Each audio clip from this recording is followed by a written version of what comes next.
Hey guys, Hi! how's it going? Guys, welcome back to your favorite podcast. I hope so. THAT TRACKZ with Eythen and Carolyn. Man, they're the only comedy podcast that also does cultural theorism, I think. And cheese tastings every episode. And cheese tastings every episode, right? I think there aren't many. I think that's our niche. Yeah, I feel like... Yeah. Cheeseheads. I'm hoping cheeseheads. I've only listened to like 2 cheese podcasts, actually. So there's room for a third. I think there is room for a third. Within a comedy podcast. Exactly. These cheese podcasts, they're all like... no jokes. No jokes. All cheese journalism. All like the new cheeses, new cheese podcasts, cheese movies, all that. Wow. Yeah. So we're kind of blending the two. Yeah, blending genre. We're making a fondue, if you will. That to bring it back. You ever been to the Melting Pot? No, what's the Melting Pot? The Melting Pot is a chain fondue restaurant. There's a chain fondue restaurant? The Melting Pot. The Melting. It might be defunct, but my aunt worked at one like back in the 90s, and she famously poured a pot of scalding cheese on herself and got horrible burns. Oh my god. So OSHA violations at the Melting Pot. I see why they're out of business. Yeah, you get like a big old pot of cheese brought to your table, and they have like a little double boiler in the middle of the table, and you get your bread, and you get your veggies, and you dunk it all in the cheese, and then they take it out, pour it on themselves, to come back with the chocolate fondue for dessert. Huh. Melting Pot. That's so interesting. I've never heard of this before. Isn't it? Isn't it so interesting, Eythen? No, I'm sorry. I don't mean to check my phone. I'm just making sure everything is working. Have you ever had a horrible burn? That's a great question. I'm glad But don't scare me in how you tell the story. Okay. I won't scare you. So I was a Boy Scout, Eagle Scout to be specific. I was an Eagle Scout. And wow. Shut up. And I went on this camping trip once, and we were cooking bacon. And our setup was that we had this propane tank. There was a little setup up top, and then we put a skillet over it. And like all of this was like kind of on the ground. So I was like leaning over to turn up the heat, and someone dropped a piece of frozen bacon into the pan that already had a bunch of cooking bacon, and I got splashed with bacon grease. I had like burns on my like chin and lip, a lot on my chest, and like some on my wrists. Do you have scars? Not really. A lot of it's like healed up. But this was also like 2 weeks before school started. So I think first day pictures I still had like some scars running on my lips. It's kind of hard to tell. It was not that hard, I'll tell you that. It was like, oh yeah, I got it from bacon grease. Folks did not love it. You didn't scare me. Good job telling that story. Thank you, yeah. But the blisters, oh. No! No. Wait, have you gotten any serious burns? Camping burns. I was classic. camping, I did like a kayak camping adventure. And we were like camping on the beach, and I burned my hand on a propane stove. And then the adult leader in charge was like, just go put it in the ocean. I was like, that's all the medical advice you have for me? I'm a child here. I've been wounded. And he's like, yeah, just put it in the ocean and come back when it feels better. I don't think that's right. I don't think that's... It's cold water. Yeah, well, it's cold water, but also there's germs in there. It's not clean water. But it wasn't like through to the skin. It was more just like, I was bitching and moaning. Oh, he was like, go to the cold water and come back when you're over it. So your skin was like fine? Yes. Okay, got it. I have never truly wounded my beautiful flesh with fire or grease. Are you afraid of fire? No, I love fire. Okay. I'm a little afraid of fire. I'm kind of like Frankenstein's monster in that way. You're a little bitch. Well, I mean... You're not wrong, but like... What's scary? The danger? Yeah. That's what's exciting. I guess. But it's like less fire and more so fire in like closed spaces. Like I think if I saw a fire that was like 20 feet away, sick. You don't want to like make the fire? You ever had You're a fucking Eagle Scout. Well, yeah. You can't crouch over an open flame? Well, I can. And like I've made fires before. But like I don't love it. I like the knots. When you got bowling? Trucker's hitch? Those are my knots. Well, those are good choices. Square knot. Square knot? Yeah. Bowling and trucker's hitch is how I would tie up my tarp. Yeah. For backcountry camping. Bowling on one side, trucker's hitch on the other, because you can tighten it. Hell yeah. Hell yeah. Hell yeah. Yeah. No, I love making fires. That's like one of my main strengths, I think, when I go on Survivor, is my fire making abilities. Well, what's your setup? Oh, I kind of This is the real shit, actually. Okay. No, tell me this. A lot of people like a log cabin, right? Yeah, I'll admit, I like a log cabin. A lot of people like the TP technique. Yeah. I'm a fucking lean-to girl. A lean-to? A lean-to girl. No way. Wait. Yeah. Why do you like a lean-to? Okay, so you get one meaty, thick stick. Right. Like 2 inches in diameter, maybe, okay? Mm-hmm. And you set it down. And then you make a slight little lean-to of very small twigs. Okay. Okay? And this way, when you are lighting with, like, at camp, we would have to make fires with 1 match. This was like an activity. So you only get 1 shot. Okay. And it's easy to reach under safely because you have a spot for your hand to get in and out because it's a lean-to. Right. You already have built-in, like, oxygen spaces from the twigs in between. Mm-hmm. You light under as soon as, like, 1 twig lames. 1 twig lights. I very much like personally placing each stick on as it grows. I don't like to build it all and then just light it and let it happen. I like to really coax the fire, be one with the fire. So the lean-to is my starting position because the structure has, you know, safe entry and exit of your flame, and it has built-in oxygen, and it's a great starting point to build up. And then once you have your flame built up to the height, because your lean-to is only like 2 inches tall. Right. Then you can start like log cabining or TPing around it. But I think the lean-to is the best beginning structure. Fascinating. Also, to all of our campfire heads out there, that one's for you. That one's for you. Yeah.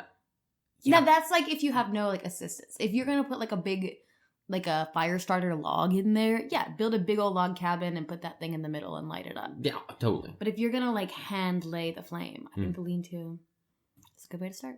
Gotcha. Okay. You know, I respect it. I think I'm so used to log cabin just because that's what they taught you in the army. That was the big one in Boy Scouts, yeah. But also, I feel like, as you were saying, there is like, it's easier to access, I guess. Yeah. Especially if you have like tinder in the center, easy just to get right in there with it. Yeah. Guys, this past Friday, Carolyn and I, as well as other people, they were there. They were there. Really, this was us. We went to the Holy Land. We went to Jimmy Buffett's Margaritaville in Times Square. Wasted what? Well, we ran into Brother Lee up front. Yeah. Gave us some drink coupons and said we're going to VIP. And VIP was the Land Shark floor 7. Which is above Margaritaville. So we were technically there. We were there. But like none of the menus said Margaritaville. None of the decor said Margaritaville. Yeah. It was fully Land Shark. And we had some of the strongest goddamn margaritas I've ever had in my life. So many margaritas, actually. And then Brother Lee gave us all the coupons. And he also gave us coupons to the rooftop bar. Yeah. 5 o'clock somewhere. And there's 2 floors to the rooftop bar. Right. And we ended up on a completely abandoned rooftop floor. Bar in Times Square. Nobody there. And had ourselves a merry time. Yeah. And then we went to the actual bar and got vodka Red Bulls. We did get vodka Red Bulls. Yeah. And used our coupons, which made the bartender quite sad because Brother Lee was fucking up the profit margins. Yeah, he gave us a lot of coupons. We had 12 buy one, get one coupons. Yeah. Like, I cannot honor these. Yeah, I only imagine Brother Lee like is in the break room. And they're like, Brother Lee, why? These are too many coupons. We're not making money. And he's like, I don't know. And, you know, I can tell this to the pod because this is never gonna find the man involved, but okay. We made a friend. Okay, we made a friend named Michael. Oh, I forgot about Michael. Yeah. Michael was telling me that I need to live off the queue. That's the best train in New York. Which, first of all, I was like, Michael, what's going on here? But he was sketching in his notebook, and I was trying to haggle a deal with this bartender using my Brother Lee currency, and got to chatting, got to yapping, and I'm a Southern girl. Okay, when I get libations in me, I get real generous. Sue me. I invited him to karaoke, okay? Oh, yeah. I invited Michael to karaoke with us. Why did you invite him to karaoke? I'm a Southern woman and I had libations in me. I didn't realize you invited him. I thought it was brought up and he invited himself. Well, Carolyn. We were talking. He was like, where are y'all headed? Gotcha. And I said, oh, we're going to karaoke. And he's like, oh, that sounds fun. And I was like, oh, do you want to come? Carolyn.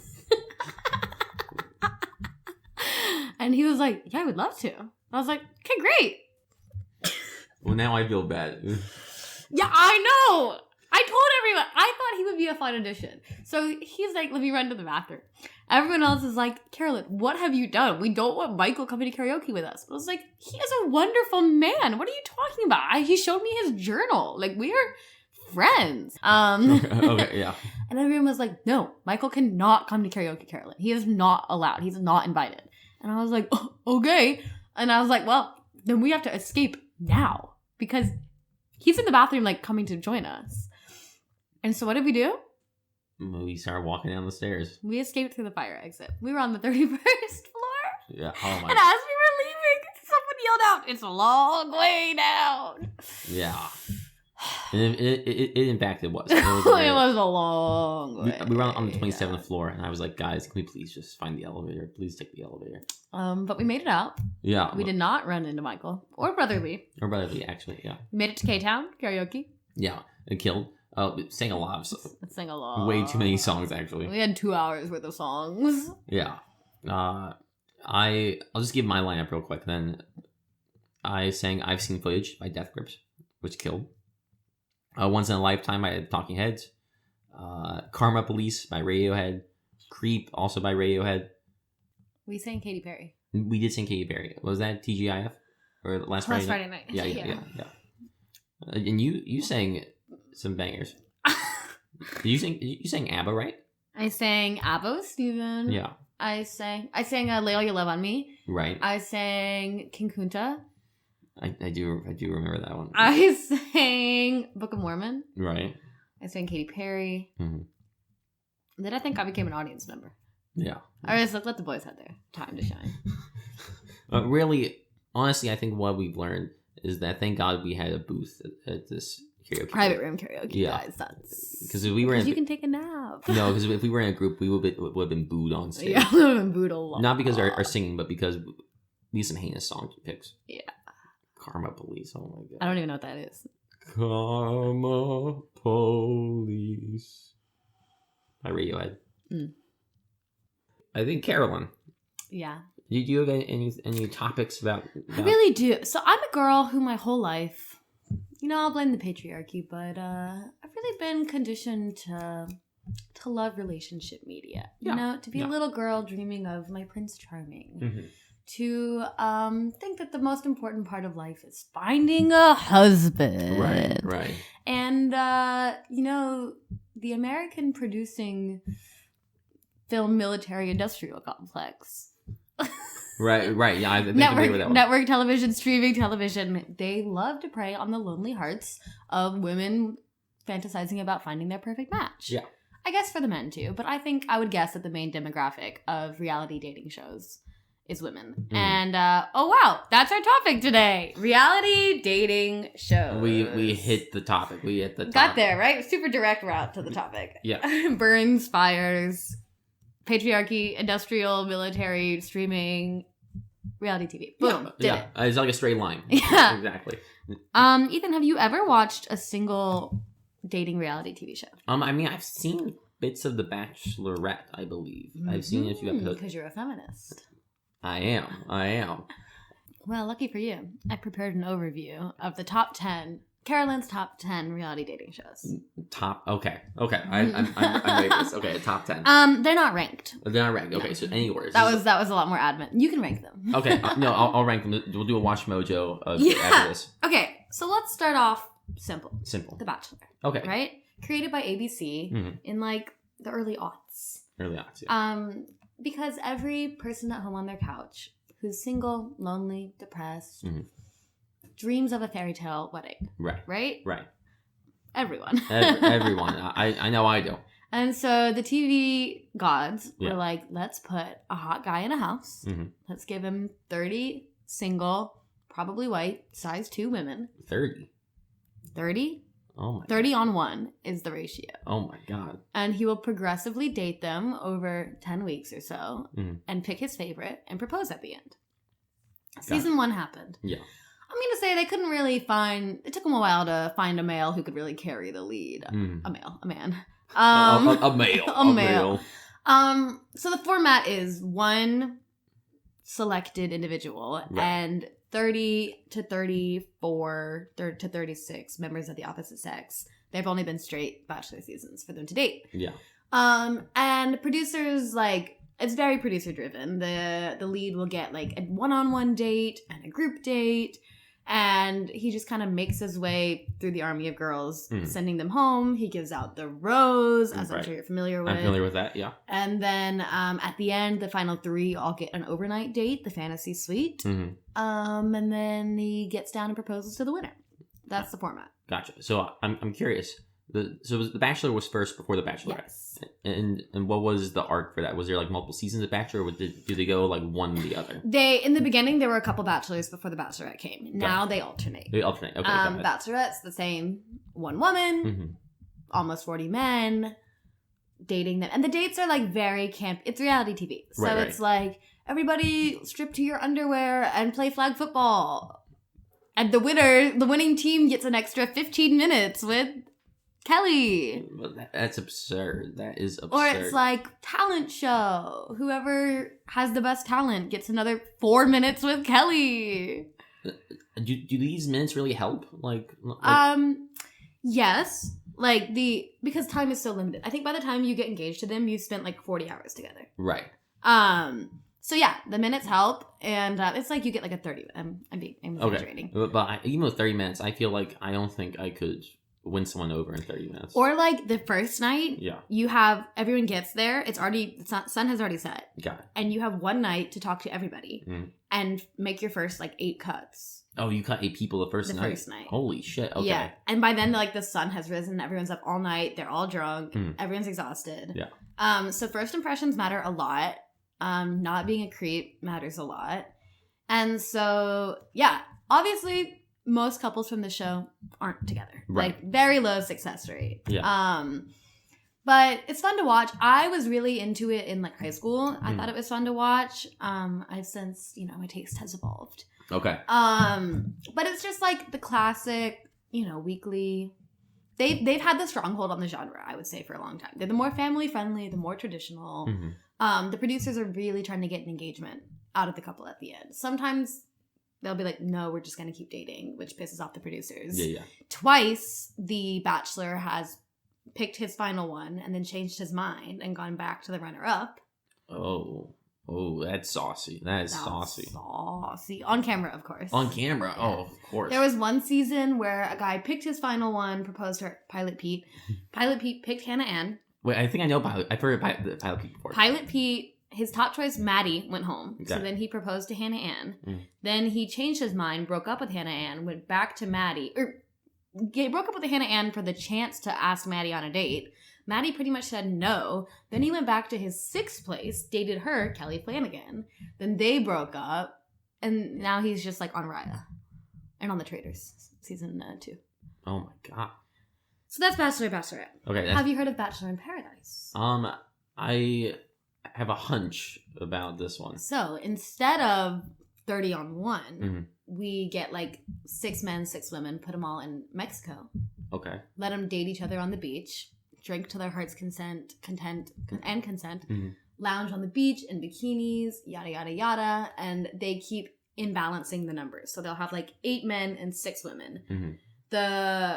The group that has the fewer people has the roses that week. So the 6 women will give out 6 roses to the 8 boys. 2 will go home. The next week, 2 girls will come in. Right. So now there's 6 men, 8 women. And Bachelor in Paradise has had more success with the couples because it's a little more organic. You get more time together. It's like a 3-week show, but you can spend every day of the 3 weeks with your person. Yeah. Wait, so how do you win this one? So there's no winner. Oh, okay. So it's just like who's the final like 6 and 6? Yeah, so after they get whittled down, time is ending. The remaining couples can choose to like go on a fantasy suite and overnight or go home. So you can get like 3 proposals out of Bachelor in Paradise. In theory, you could get 4 proposals. Interesting. Yeah. So and I'm sure like I don't know how the payment structure works, but I'm sure the more episodes you stay on, the more money you make. So if you're there to like the final episode.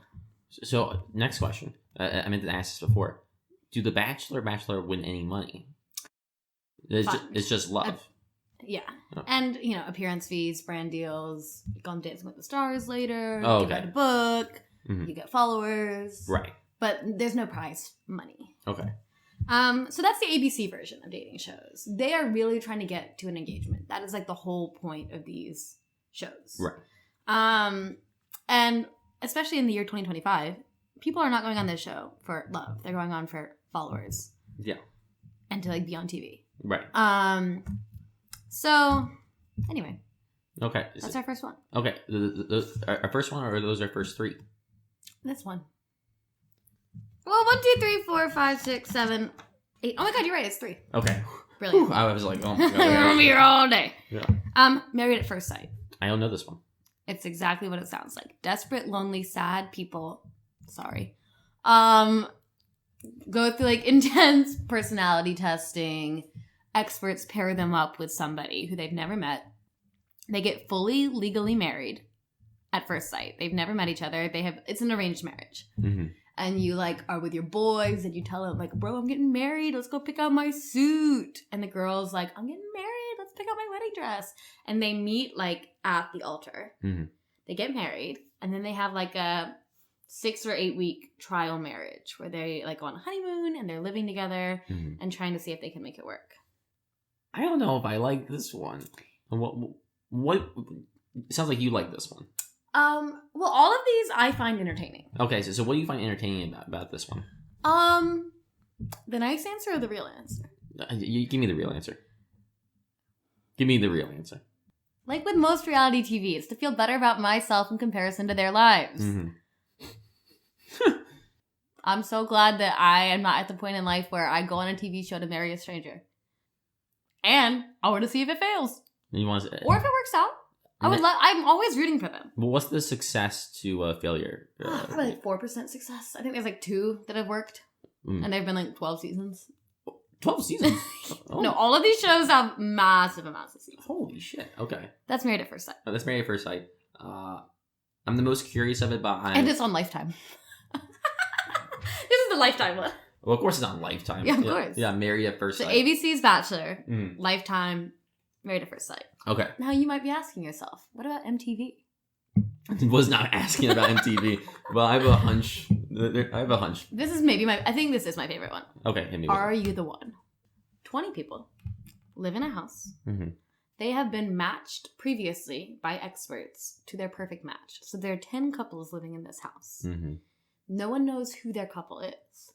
As the show progresses, they go on. They have opportunities to send one couple into the truth booth to be like, we think they're a match. We think John and Jack are a match. Oh, the queer edition is like the best one because any combination. There's 20 people in it. Like most of them are all pan. I like this. No, one. it's an incredible season of TV, and so really like the odds are crazy high of who. Like I mean, like the permutations of the couples. Mm-hmm. So you get a couple you feel good about. You send them into the truth booth. It tells them yes or no. Right. Every week, you have a matchup ceremony where everyone sits down with who they think their couple is. And we are told through very bright strobe lights how many are correct, but not which ones. Oh, I see. And so the whole thing is like a probability math game because it's like, okay, we have 10 couples. 2 of them are right. We don't know which one. Mm-hmm. And sometimes people will like be really feeling their partner. Like, I am in love with Sheila. She is my girl. And people are like, okay, well, if you don't try another permutation, how? And there's money on the line for this one. Okay. So do people get voted off on this one? Or is it straight up? Like you? No, the whole cast. And then once you get, if you are confirmed a successful couple, meaning you are sent to the truth booth and you're correct, you leave the house to go to a honeymoon suite. Oh, I see. So sometimes people like don't want to leave the party house. Mm-hmm. And so they try to like put off the truth booth. The truth booth. So when I watch it, I like have a chart in my notebook and I'm like matching up it can't be them because they sat together this way and blah, blah, blah, blah, blah, blah, blah. And usually when they figure it out, somebody who like understands game theory and probability sits down and is like, let's do the math. Yeah. But so I like this one because the queer edition is like, I think it's episode 7 or season 7. Mm-hmm. Probably best season of reality dating TV I've ever seen. Yeah. And it's chaos and they're all like shit-faced drunk in the house every day and they're like naked in the hot tub and it's MTV so we can really it's MTV yeah. And we're not going for an engagement, we're going for prize money and gay sex. Yeah, so good show as MTV for you. So question, yeah, and I think you mentioned this a few times with Married at First Sight. Who are these experts? Great. One of them's name is Dr. Pepper. Don't say anything else. I think if your name is Dr. Pepper, I think you're legally required to either be a relationship expert or a soft drink. You gotta be one of the two. She's like a sexologist PhD. A sexologist PhD? What university do you go for that to be a sexologist? Where are we going to study sexology? Let me know. I gotta send over information. What are we talking about here? It's a growing field. Sexology? Yeah. Have you heard of Sex with Emily? Podcast. She's a PhD in sex. Sorry, I was thinking Emily in Paris. I thought I was like, I don't know sex Emily. Emily sex. Wait, so what are these experts doing? They're like, I don't understand.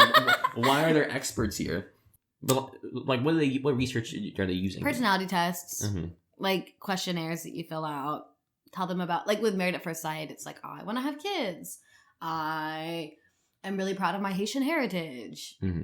Christianity is important to me. I see. I want to be a stay-at-home mom. It's like if Hinge, instead of it being AI algorithm, was like people mulling over your files. Right. Okay. I don't know. MTV, they do not explain. They might just be like, y'all look hot together. You know, I hate to say this. Well, actually, I don't. I can't imagine MTV is really doing research out here. Yeah. No. They're like, oh, these guys look hot. Yeah, no, exactly. Exactly. Okay. Speaking of hot. Hot. Too hot to handle. Too hot to handle. Now, this one is in Love Island. Or is that? No, not Love Island. But they're like similar, right? Kind of. No. Okay. All right. Hit me with Too Hot to Handle. Too hot to handle. A bunch of people, Netflix.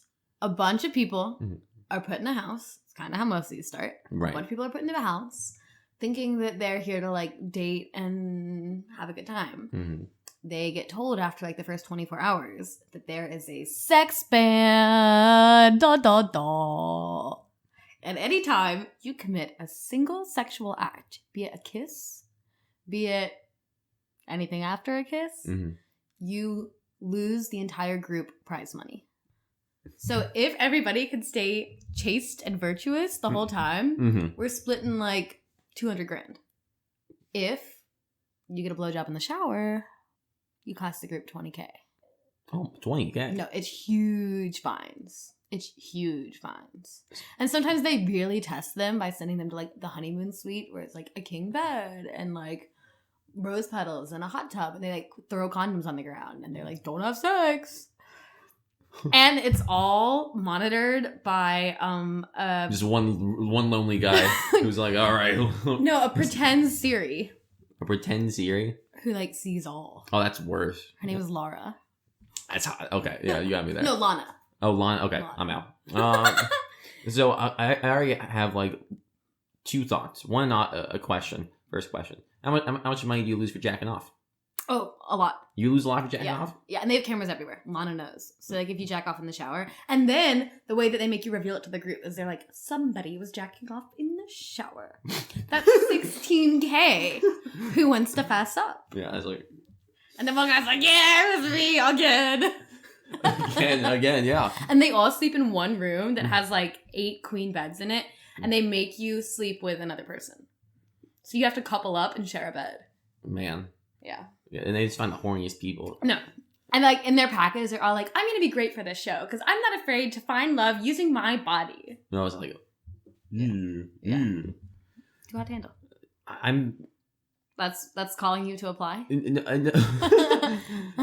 just feels like one that shouldn't work.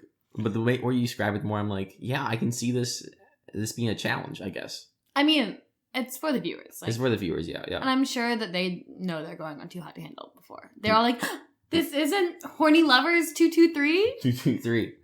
And then imagine they're talking like 100K just splits pretty good too. Like okay, how much sex can we actually have? Well, no, sometimes they'll be like, guys, I'm willing to take it from the group. Like, I need to have sex with Holly. Have to. And how long is this, like, how long are they up? All of these are like pretend time, like a week. It's right. like 3 days. Gotcha. So I don't know. Okay. Probably like 3 weeks. Gotcha. Okay. Yeah. This is So Love Island. Okay. Yeah. Similar premise. Similar premise. You're all in a house in an Italian villa. And it's the same Bachelor in Paradise math of like there's more boys than girls, and so you have to couple up and the leftovers get sent home. Gotcha. And then we bring in more boys, and so then the leftover, or the, you know what I mean? So Bachelor in Paradise style. Yeah, Bachelor in Paradise style. And there's like little silly challenges that go on. This show, sometimes they'll have like a therapy challenge where it's like, boys, what are you fighting inside? A therapy. Oh my god. And then they'll like do a painting and be like, oh, my dad didn't love me enough. So that's why I can't tell Jessica I love her.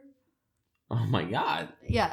Okay. But then sometimes they get pretty raunchy too. And they have a lot of parties and there's a lot of drinking. Right. And again, people like sleep in these shared rooms. Yeah. So while it's not like a penalty to have sex on this show, logistically it's kind of hard because they still do it. Gonna move on from that. Let's move on to that one. And what's the next? Oh, that's it. The last one's just MILF Manor. Oh, which is a bunch of MILFs, self-identified. Self-identified MILFs, and a bunch of 19-year-old boys. Yeah. I have only made it through like half an episode of this. Yeah, that's it. And one of them is like, surprise, it's your son's best friend! Ooh, I really don't like that. Surprise, your son's competing on the show! Oh, yeah. God. I like the idea of a self-identifying MILF. Yeah. It'd be really awkward if someone's coming into audition and they're like, all right, you're the MILF. And I'm like... Me, I thought I was the son! What's going on here? Oh, my God. Oh my god, I forgot one. What'd you forget? The Ultimatum. The Ultimatum. I don't know that. And I forgot Love is Blind. Guys, run the tapes back. Okay, run the tapes back. Run. We have 2 more. Okay. Ultimatum. Existing couples. Okay. One of them wants to get engaged. The other one dragging their heels. Classic. What do? Put them all in a house. With other couples in a similar situation. Mm-hmm. Everybody then has to date around. They break up. They temporarily pause their relationship. Mm-hmm. And they date around the other couples. And then you pair up with somebody for a trial relationship. Mm-hmm. So, Noah and I go into the ultimatum. Noah says, please, Carolyn, marry me. And I say, no, I would hate to do that. Mm. So we go to the show. And then we say, let's temporarily break up. And then he goes and finds Selena Gomez. Charlie XCX. Okay. I'll give it to him. Selena Gomez. Yeah. Okay, yeah. He and Charlie are like, you know what? We'll try to be together for 3 weeks. Mm. And I'm like, no problem. I'll end up with Gordon Ramsay for 3 weeks. Man, this is like a celebrity season. Holy shit. And then we come back together. Yeah. And it's like, do you want to stay with Charlie or do you want to take me back and maybe we'll finally get married? Right, for sure. That's the ultimatum. Okay, great. And it's called Marry or Move On is their tagline. That's a good tagline. And then, of course, Love is Blind. Shout out Lauren Chamberlain, LC, first season. My friend. Yeah, so Love is Blind, everybody gets into these pods, all right? And you're dating through a wall. So there's like, everybody's in a house. Man, shocker. Everybody's in a house. And you one by one on the first day have like a blind date with all of these people. And you're taking notes and then you can like say the next day, I want to see these 6 again. Mm-hmm. And you're dating each other and you're falling in love through a wall. And once you agree to propose, you can leave the pods. Mm-hmm. So, and within like 6 days, you're like, and you're the love of my life. Once you've agreed to propose to them, and you propose through the wall, you get down on one knee to the wall, and then you get to see each other for the first time. And then you have like a multi-week trial relationship ending in a marriage. And you also have to marry or move on, I think. So almost like a married first sight kind of vibe. Yes, but you get to talk to them first. Right. And married first sight is like immediate. You yes, like see each other. And married at first sight starts with a legal binding marriage. Right. So you have to get like a divorce. I forgot about that bit. Which is absurd. Because you trust Dr. Pepper. Right. Oh yeah, Dr. Pepper would not leave me astray. She would not lead me astray. You should DIY a dating show. And you're the Bachelor. A Bushwick dating show. Yeah. A Bushwick dating show. Copyright. Let me fucking write it down. Well, actually, Bushwick dating show would be so. I'm sure people are doing it, but like not the way we will. Yeah, not the way we're doing. Not with everyone trying to date Eythen. Yeah. Everyone's gonna be dating me, and they're all gonna be cool. Exactly. And that's all I'm asking. So actually, when this episode comes out, if you guys want to be on my Bushwick dating show, link in the bio. In the bio. You can DM the podcast or Carolyn or I. And we're not joking. We're not joking. Yeah, Carolyn's going to be a producer now. Yeah. Oh my God. Wow, I love when ideas are born. All right, great. What a lovely Valentine's Day coming out April 1st. Exactly. And you know what? Valentine's Day, there's a lot of things there about love, with gifts. The gift could be a flower, maybe chocolates. But in my heart, my love always goes to cheese. And that's a segue. Guys, it's cheese time. Cheese time. Boom, boom, boom, boom. It's the segment of the episode where I bring out a cheese for Carolyn to try from my cheese shop that I work at that I won't say publicly because I don't want it to be doxxed. Nailed it. You really like that tagline. I do love that tagline. I really do. I won't tell you where it is. I won't tell you Just where. look at my LinkedIn.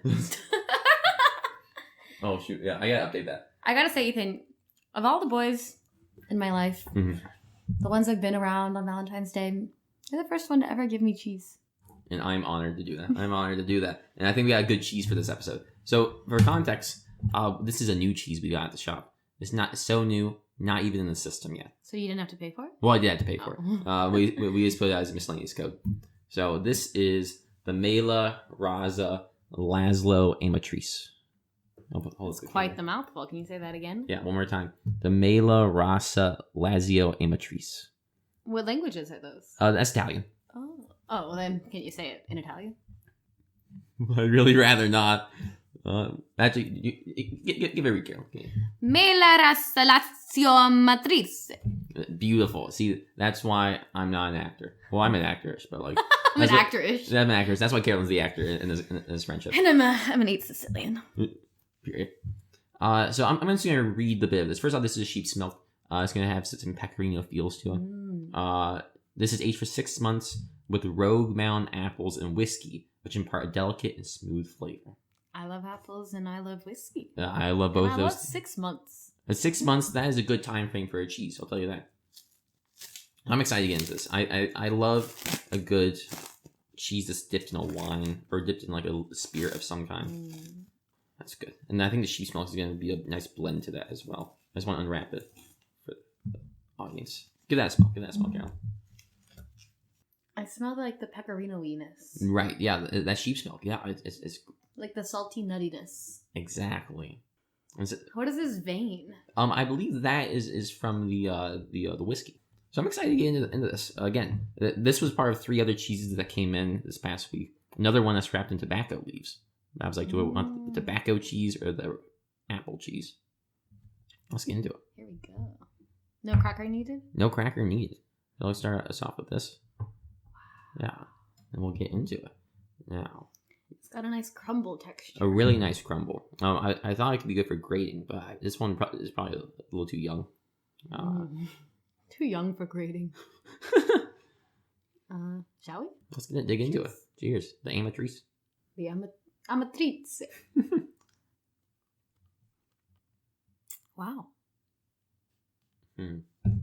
It's very full in your mouth, like after you're done swallowing. Yeah. The afterbirth is quite pungent. The afterbirth. But mild. Yeah. Pungently mild. Mildly pungent. Yeah, it's interesting. Because I didn't get much of those like apple notes until, again, that aftertaste hits. I'm like, oh, there's a sweetness there to that. There is a sweetness. Yeah. Where's the whiskey? Yeah, the whiskey, where does that come from? Maybe we'll see something from the vein here. The vein. Wow, it made perfect pieces. Can I eat the rind? I'm not. No. I probably won. Yeah. How do I know when I can eat a rind and when I can't? That's a great question. It's like technically you could eat a lot of rinds. Like Goudas, you really can't eat the rind because there's a wax around it. I stumped the cheesemonger. You have. In most cases, rinds are not super edible. Especially if it's like harder ones like this. But like our grape leaf. Our grape leaf, that was totally fine. Because it wasn't a rind, it was a leaf. It was more of a covering, yeah. Okay, I gotta eat this. Yeah, let's try this. That was okay. The whiskey's there. Wait, that's delish. Yeah, the veins are a really nice addition. There's a lot of flavor in those veins. God, shit, that's quite nice. Let's get more of this vein. Wow, it has such a interesting texture. Yeah. And this is, I think, our second cheese milk, right after the tartufo. Was this a semi-hard? I would lean toward a hard with this one. There's a joke in there.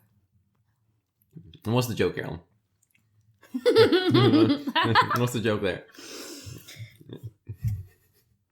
Yeah. I'll let you make it. Yeah. A viewer at home. The viewers at home, yeah. That's delicious. That's quite nice, yeah. I feel like it would be nice shaved on a salad. Yeah. Again, especially, I wish there were more veins with it. Because I do think when you don't hit the vein, the flavors aren't as, as prominent. Yeah, this is great. It'd be a really nice addition. I'd be worried of grating it, though. Because it is a little... Could I shave it? We could try. Cheese crafts. Cheese crafts. Patreon. All right, let's say one more piece, and then let's put away this guy. Wow. Yeah. Also, I'm just gonna take. Oh, we'll clean off the table inside. Oh, yeah. Lick it up. Jesus. Just take a picture so we can add this to the notes. Because this name's always so long. $39 per pound. for miscellaneous. Yeah. Yeah. Guys, you really better start engaging with our content so we can pay Eythen back for this cheese. Yeah, I've lost $3,000 buying cheese for the podcast. It'll all be worth it. Oh yeah. Maybe a cheese. I hope our first sponsor cheese. Is a cheese. Yeah. Baby Bell. Vermont Creamery. All right. Wow. So ranking wise, how would you put this? We have 6. This will be our 6th cheese. Yeah. Low key, I think that blue cheese is at the top. I'm keeping it at the top too. That's number 1. Yeah. Number 2. Would you put this above the red Leicester that we had? No. Yeah. Okay. Red Leicester. Yeah. This is 3. Yeah, for sure. Then Tartufo. Then Tartufo. Then Bon Bouche. Then She who shall not be named. She who shall not be named. It's hard to say. She who shall not be named. And that's why Voldemort was a guy. Because they kept stumbling over that line. He who should funny. Good one. Shut up. Guys. Well, that was cheese time. That was cheese time.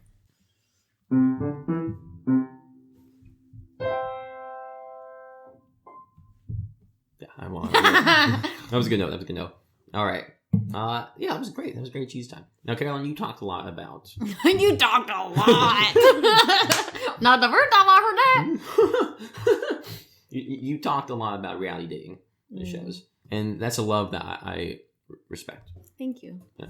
I have a love for a different kind of show. That you do. Yeah, I do. Which have I told you my topic yet? No, I have no idea what the topic is today. Okay. Let me tell you. Folks, I am talking about Adult Swim infomercials. The room goes silent. I have zero baseline understanding of what you're talking about. This will be so good. Okay. So, you're familiar with Adult Swim? No. Okay. I mean, I've heard those words together. Right. So, Adult Swim is a channel that started, I believe, in... YouTube? No, like a TV channel. It started in like the mid-90s. They were sort of the forefront, like adult animation. Right. Yeah. Of course, I have no knowledge of this. Well, and now when we think of Adult Swim, it shows like Rick and Morty are often the first that come up. Yeah. I thought that was like Cartoon Network. So that's the thing. So Cartoon Network and Adult Swim are sort of like, they blend together. Because like after, I believe it's like now 9 p.m., it shifts from Cartoon Network to Adult Swim.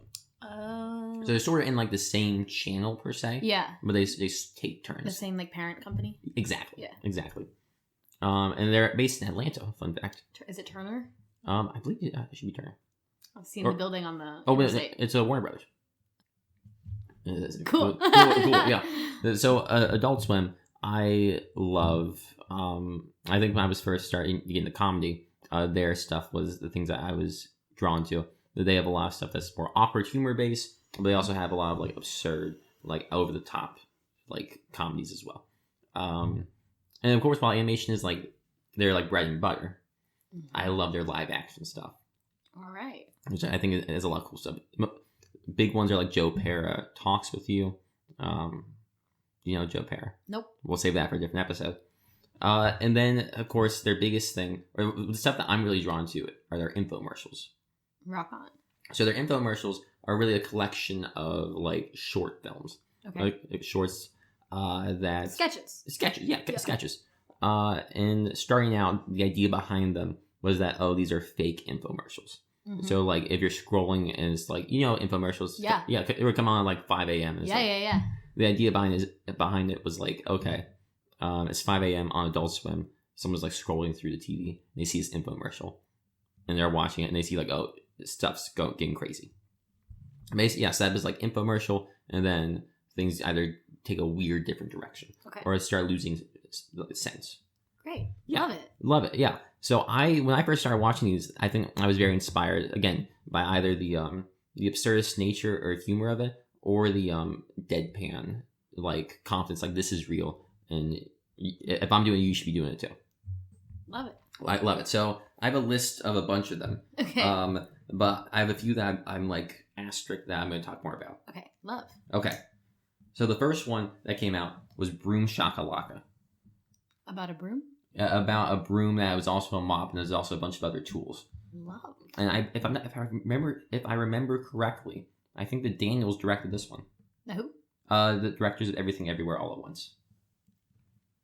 Cool. Okay. The Daniels? The Daniels, yeah. Is that one person or? Two, but both two Daniels. Their names are Daniel, or their last name are Daniels? First names are Daniel. And I'm supposed to know them? Well, I mean, they had Everything Everywhere All at Once. Okay, I'm gonna skip that one. Next is the for-profit online university. That's funny. Yeah, that was pretty funny. Yeah, set up, you pay to get your degree. Nice little switcheroo. Live Forever As You Are. Now, this was produced by Alan Resnick, who we'll talk about later because he produced two of like my favorite and most popular other infomercials. What's this one again? Live Forever As You Are.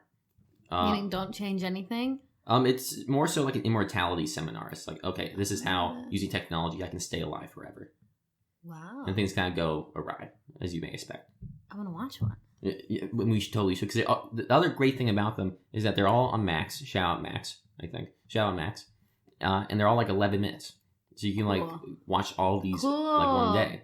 And it's like... Skip work, settle in. Exactly. Binge them all. And the only downside is that because they're all like... It's an anthology, basically. It's an anthology of like sketches and shorts. Some are going to be stronger than others. And some are going to be weaker than others, basically. So you'll find those ones that are like, oh, this is whatever. But then you'll find ones that are like, oh, this is like brilliant. And really inspiring, which I'll get to those in a sec. Fartcopter. Fartcopter. Is it a helicopter powered by farts? You're close. It's a toy helicopter that has a speaker on it that makes fart noises. I love that. Love it. I'd buy it. I have at my house, my childhood home, we have a Despicable Me fart gun. Love those. And it makes a smell. I don't like that. But it makes a smell. Yeah. Okay. Okay. Fartcopter doesn't? Just the sound? I believe it's just sound, yeah. You know that, against my will, I was in a Tesla, and the Tesla can make fart noises. That's what I have to share. What? Yeah. What do you really baffle me with this one. You love dropping stuff like that. What is that? Okay, so you were in a Tesla. Against my will, I was in a Tesla, and the Tesla has like a fartcopter function that Elon slipped in there. Well, I mean, that tracks. Yeah, that makes sense with its character. And so it can be like turn signal fart, horn fart, window down fart. You can make it like a response to any command. Wait, so how did you figure this out? Did you press the fart button? No, because I was in a Tesla against my will, and the car was farting at me despite my protests. You know who you are. I don't. That's actually not the first time that I was harassed by a Tesla. Well, let's hear the second time. The first time. Oh, okay. The first time I was harassed by a Tesla, I went over to my friend's house, Same friend. Mm-hmm. Friend. With their farting Tesla over here. And I was in the parking lot, Mm-hmm. and they convinced me that I had set off these lasers at their house and that I couldn't move because I had triggered the alarm system. And I'm in the driveway, and there's a Tesla parked in the driveway. Mm-hmm. And there's nobody in the driveway except for me, and it's raining, and I'm convinced that I set off, like, the boogie alarm. And then, all of a sudden, the car starts flashing its lights and moving and driving toward me in the driveway with nobody in the car. Horrifying. Because you can remote drive a Tesla.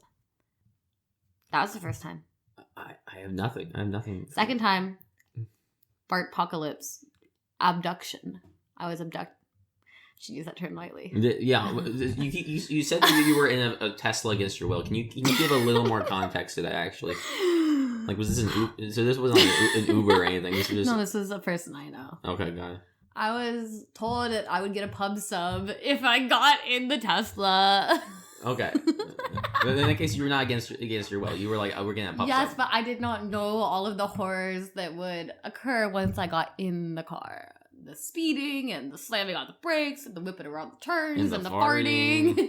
I also like to imagine that like this wasn't something that Elon Musk did. This guy just modded out. Yeah. He's modded out Tesla, going like, oh man, this can be sick. I got the first farting Tesla. Oh my god. Anyway, okay. That's Fartcopter. Here's the big one. This is the most popular one of the Adult Swim infomercials. I'm sure you've heard of this. Too Many Cooks. That rings a bell. A distant, faint bell. Too Many Cooks is a parody of like 80s, 90s sitcoms. Okay. And the idea behind it, and this is sort of when we like start to veer away from the infomercial space and like, okay, what else can we do in this area? And Too Many Cooks, a parody of the infomercial space, or not the infomercial, the sitcom space. And the setup is that you're watching a really long intro to this sitcom that's called Too Many Cooks. And the idea behind it is there are more people coming into the episode. You're like, oh, there are too many cooks. There are too many people in this house. And then it gets to absurd places where it shifts into like a police drama and into like a sci-fi drama, then like a telenovela. And I feel like I've seen a clip of this. I have to have. Yeah, and there's a bit throughout where there's a killer who's like goes through the sitcom and like starts murdering people within these various episodes, and it breaks the fourth wall. And there's a lot of cool stuff with it. And I think when I watched that for the first time, I was like, oh, this is such a unique direction. Like, I think I've seen parody stuff like this, or like self-referential media like this, but this it took me by surprise. I was really into this. So that was very inspiring. And the guy who directed it, Casper Kelly, I love Casper Kelly. He's done another one of these. I'll mention it later. So that was Too Many Cooks. And before I had this idea, I watched a few of these this morning. So I was like, okay, what other ones do I want to talk about? They aren't just the most popular ones. And I was reminded of this one. Newbridge Tourism Board presents. We're Newbridge, and we're coming to get you. Newbridge Tourism Board presents. We're Newbridge, and we're coming to get you. Yeah, and I think this is kind of the direction that I like this. This one is set up where it's like a local news station, and they're trying to like hype up the town of Newbridge, and this is great for like a young or like up and coming filmmaker that has a bunch of characters, because a lot of it is just one actor who's playing a bunch of various like characters in this town. You're like, oh, I'm the director of this short film that's taking place in Newbridge. I am the mayor of this town. All these different characters, and I think that's where this one really works. Plus, I love committing to this like fictional history of the town. I think that's really cool. They know that their town is the birthplace of the inventor of the pebbled garbage can. The pebbled garbage can. What is that? It's one of those garbage cans where like the base has like a bunch of pebbles and rocks in it. You know? No. Is this a real product or a fictional product? It's a real thing. A pebble garbage can? A pebbled garbage can. What the hell? Yeah, like whenever you're outside at like a park and you see one of those like garbage cans as the pebbles on the base. No. Oh, okay. I'm sure when you see you'll be like, oh, that is certainly a pebbled garbage can. Is it like a design thing or like a functionality thing? 100% design. Pebbled garbage can. Yeah, pebbled garbage can. That's supposed to like That has name recognition to people? Well, it's more like when you see it, you're like, oh, obviously that's a pebble garbage can. You know? I have no idea what you're talking I feel about. like the fact we're saying it, you can't get the image. But when you see a pebbled garbage can, you're gonna see you're like, oh, that is obviously a garbage can with pebbles lined across the side. No, I swear to God, I'll show you a picture after. Okay. So that's sort of a new favorite of mine. I really like that one. So this town is the birthplace of the inventor of the pebbled garbage can. Exactly. Some invention. I ain't never heard of it. And then they have this dumb bit in there too, where you're like, oh, Newbridge is also the birthplace of comedians. This new comedian show called Comedians in Cargo Shorts Getting Custard, which I think that's a dumb bit. Comedians in cargo shorts getting custard. Yeah, and it's just these two guys walking, and they're in cargo shorts, obviously, and they're like, so tell me about what you're working on. Oh, and right. Eating custard. Right, and the guest in that was Gilbert Gottfried. They got Gilbert Gottfried for the short. So that was super fun. So there's that one. Frank Pierre presents Pierre Resort and Casino. Now, I'm interested. Yeah, this one is set up like, you know when you go to a hotel and they have like the hotel's channel there? Yeah. Yeah, it's basically that.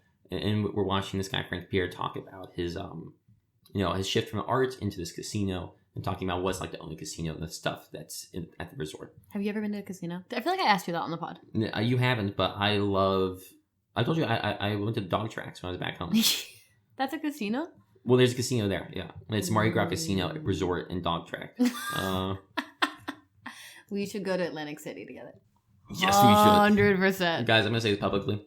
I think gambling is fun.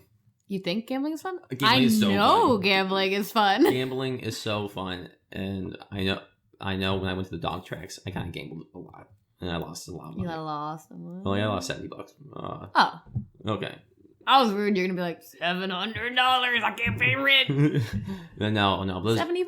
Those dogs, they really messed me up. Those dogs were... You're picking the slow ones? I'm picking the slow ones. If your name is Superior Otis... I'm rooting for you. You should be fast. That's all I'm saying. I'm going to call you Inferior Otis if you're not fast enough. That's all I'm saying. Bringing it back, I've been to the Margaritaville Casino in Shreveport, Louisiana. Oh, I didn't know they had a casino in Louisiana. Oh my God, wait. Should that be our next trip? Next trip, we go to Shreveport, Louisiana to the Margaritaville Casino and Resort. So after Frank Pierre presents, next we have two of my favorites out of this bunch. There are also like two other popular ones, also both by Alan Resnick, who I mentioned before. The first one is unedited footage of a bear. I love the way you pronounce that. I just have a hard time saying the word edited. I loved the hard T. Thank you. I have to do that because, again, it's hard for me to pronounce. So that one... Of the found bear? Footage of a bear. Of a bear. What kind of bear? I believe it was a brown bear in the video. But here's the thing. So it starts out with 20 seconds of the bear footage. And then it shifts to a commercial for this, like, medication. And then it takes this, like, dark turn where the woman in the commercial sees a clone of herself. And the clone is, like, attacks her and starts to take over her life. And I just love the whole set. And the bear doesn't come back? At the end, only for 10 seconds. But they use that bear as like beginning, and then commercial, dark turn commercial, back to bear. And I think it's brilliant. I think there's so much terror in these 11 minutes. It's like... Your eyes when you say terror. Yeah. There's so much terror. So much terror. It's so well done. That one blew me away, actually. And then right after that one was This House Has People in It. Also by Alan Resnick. This one has a found footage feel to it, but it uses security cameras. Cool. We're in a house. Back to house. we're in a house, and there's a bunch of security cameras, and we're watching a family get ready for their son's, like, 8-year-old son's birthday party. What's the theme? I think I remember some castles being there. Cool. Yeah. So the problem comes in because the daughter of the family is like lying out on the ground, and you think it's because like she's throwing a fit or whatever. She's like upset. She's dead. No, she starts sinking into the floor. Like she's stuck to the floor, and she starts sinking through. And what's cool is there's a cut. There's a camera in the basement as well as in like the kitchen, and the ceiling's coming down. Exactly, and you're like seeing that divide. This one I think is the most experimental out of the selection because there's not really a clear narrative to it. Because once you see her sinking, there's also like there's the final bit is like there's a bunch of folks outside who are passed out. They're like, what's happening? What's going on? So this house has people in it. It's probably my favorite out of all the infomercials, just because it's all my like favorite. This one's an infomercial. Or infomercials is the loose term for these like short films. Got it. Because I think after like Too Many Cooks, it sort of became more freeform. We're like, okay, but the bear one had an infomercial. Just a commercial. More of a commercial, yeah. It's you had more freeform to like try new things. It was an experimental part of Adult Swim. That was really cool. But yeah, this house has people in it. It's all my favorite things. It has found footage. It has really weird horror, and overall, it just feels so original that like I love it. That one's very inspired me. I really like that one.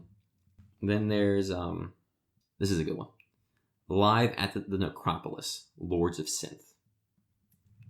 Now, any thoughts on that one? Necropolis. Live at the Necropolis. Well, polis meaning gathering of people, a society. And necro meaning Dead body. Yeah, kind of in the same vein. So dead people land.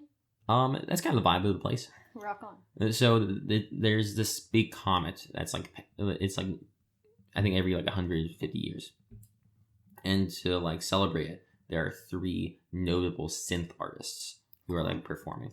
But oh no, the comet's actually heading towards Earth. It's gonna hit Earth. Classic. So the synth artists have to work together to destroy it using the power of synth.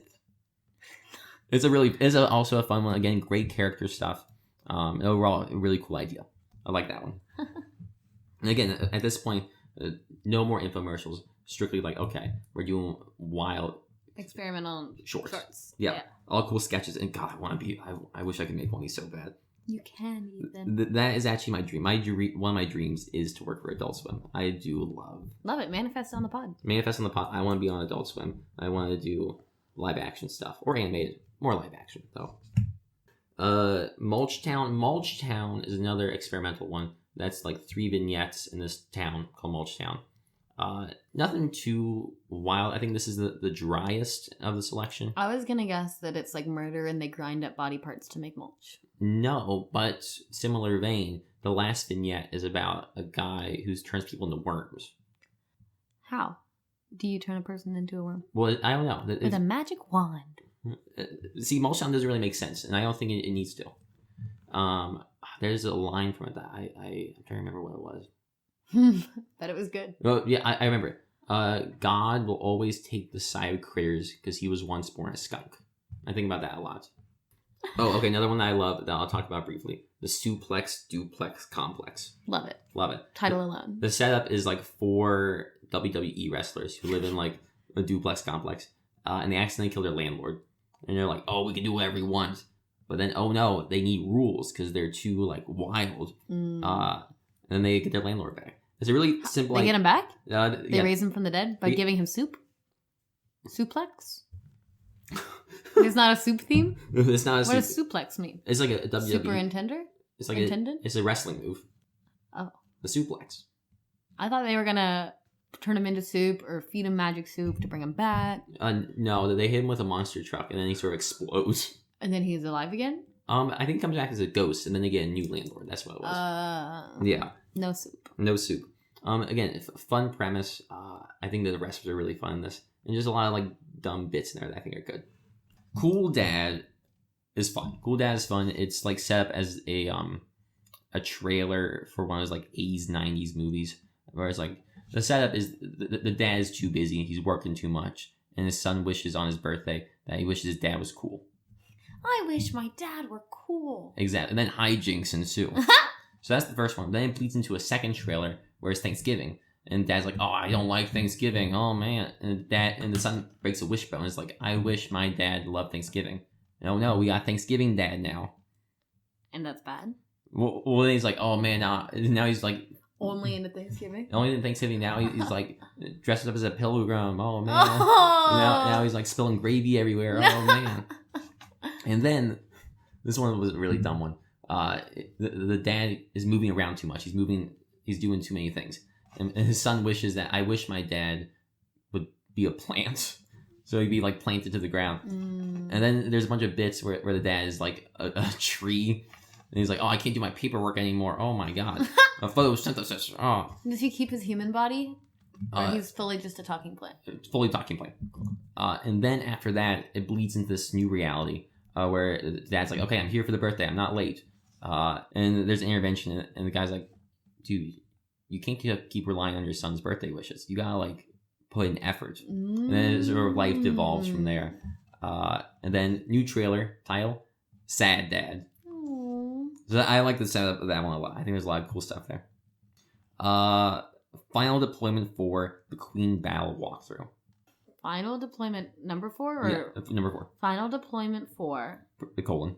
the Queen walkthrough. The Queen Battle walkthrough. The Queen Battle walkthrough. Another one by Casper Kelly. This one is set up as a playthrough in a video game. As a playthrough? Yeah, What's that? A playthrough is when you... Okay. Play through the whole game? Yeah, I was gonna say that. That's exactly. Yeah, I didn't want it to sound crazy. Well, I feel like every time you play a video game, you're playing through the TV. Or the computer, or the Switch. I feel like every video game, you're playing through something. You got me there. You got me there with that one. But the playthrough, and it sort of evolves where, like, okay, you're watching one guy play through this game, and then you realize this guy who's playing is a character in a different game. You're watching a different playthrough, and it sort of builds up and up from there.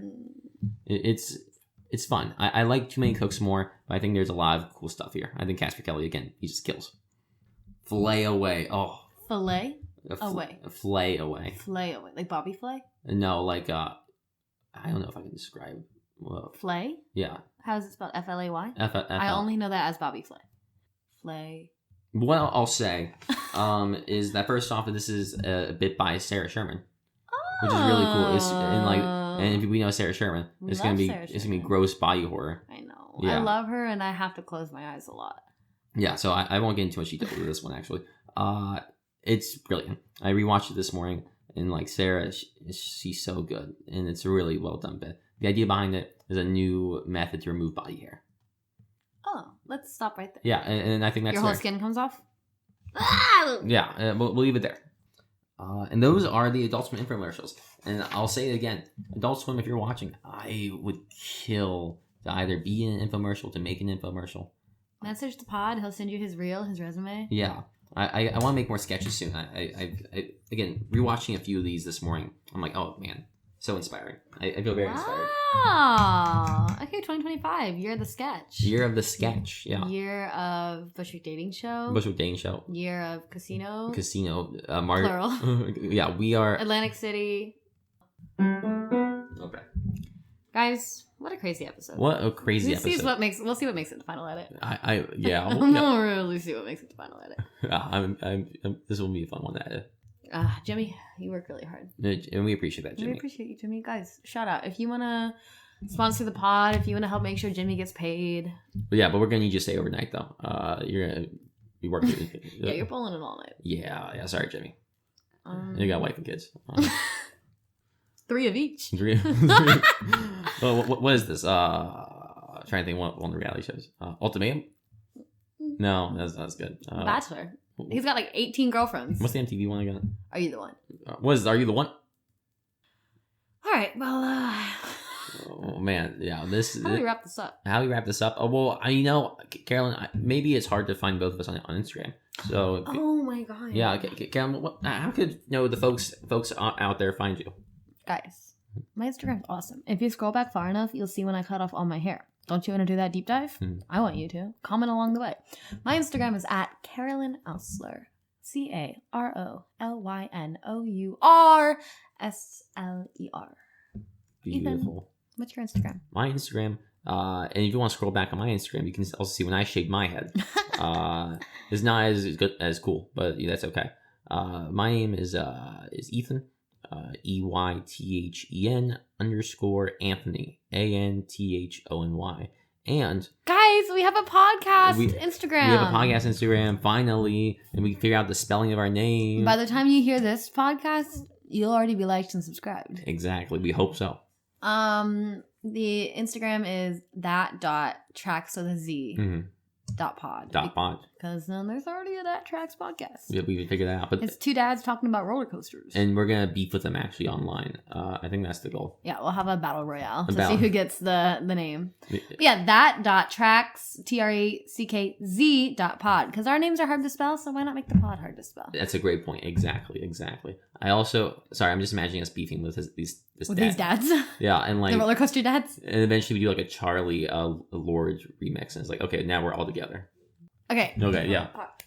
Those are our socials. Give us a follow, give us a like, go on a comment spree. The best way you can support us is by engaging with our content or Venmoing us money to my Venmo to take to the casino. Right, yeah. If you want a casino episode, you better start sending us Venmos now. All right, folks, thank you for listening, and we'll see you all next time. Bye.